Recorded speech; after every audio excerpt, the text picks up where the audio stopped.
Velkommen til Cirka 430. I dag skal vi snakke om, hvordan man går til banko. Jeg tror det var bierne og blomster, vi snakkede om. Velkommen til 5. december.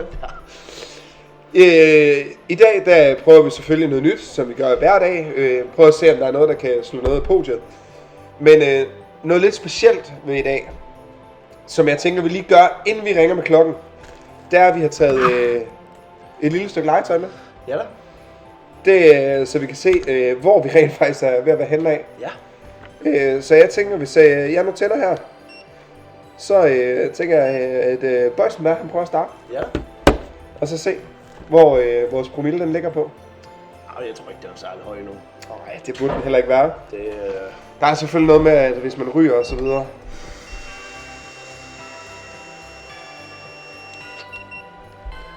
Hvad tror vi, den ligger på?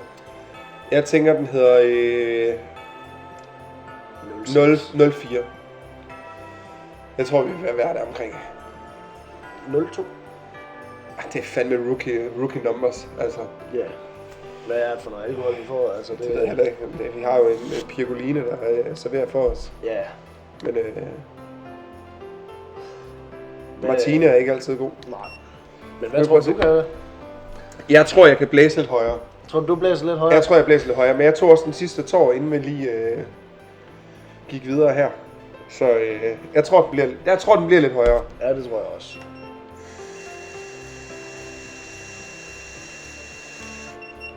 Men jeg har jo heller ikke samme, lad os sige det pænt, kropsstørrelse til at optage det med. Nej, der har jeg jo nok lidt mere at bære på. Ja, du har sgu nok nogle flere kilo, lad os bare sige det som det er. Ja. Hold da op. Den kan ikke lide det. Hold da op. 0,96. Det kan også et eller andet. Men jeg har hørt, du har 20 startet jo. Ja, vi 20 startede jo lidt i går. Vi havde jo en lille tur, som man ikke helt kunne undgå. Man skal Hold kæft, den kan fandme da heller ikke holde kæft. man skal jo varme op til sådan noget her jo. Ja. Altså man kan ikke, det er jo ligesom når man er ude at dyrke sport. Ja, Man skal jo varme op til det. Ja. Nå, skal vi prøve at se, hvad vi skal prøve at have i dag? Lad os gøre det. Endnu en drink. Ja. Vi glæder os. Dørmands bekendelse den her gang.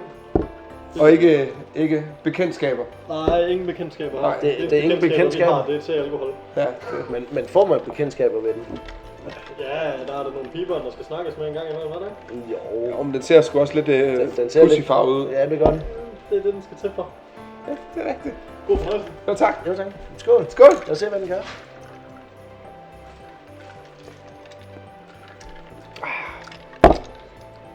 Det er sgu noget bedre end det andet, vi har fået. Ja, det er...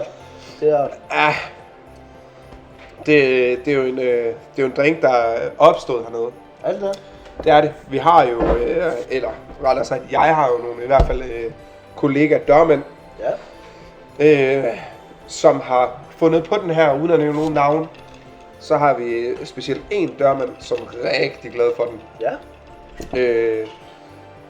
Og de har nogle gange drukket mange af dem. Og er rigtig glad for den. Ja. Men den smager også af sol, sommer og patter. Jamen, den er lidt sommerfrisk i.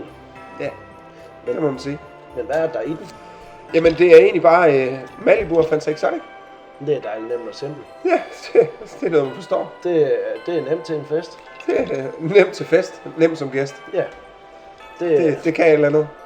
Men betyder det, at vi skal have sparket noget af det her lortepodie, eller hvad? Det tænker jeg. Tænker vi ikke, at den her den er bedre end... Er den bedre end blå toer? Nej. Nej, det er den ikke. Er den bedre end tequilaen? Ja. Så den overtager tequilaens plads, eller er det off-piste? Nej, men tequila er ikke bedre end det her. Det må jeg give. Selvom Bøje på tequila er en god historie, så er det jo ikke så meget med drink at gøre. Nej, det har og smagen at gøre. Selvom smagen af Bøje på tequila er god. Så vi sparker tequilaen, ikke? Ja, det tænker jeg. Væk med det lort. Og så sætter vi... Ja, det gør vi. Ja, det gør vi. Det tænker jeg. Var det egentlig ikke lidt af det i dag? Jo, men jeg tænker ikke, der er så meget andet at sige end... Vi ses i morgen. Ses i morgen. Skål.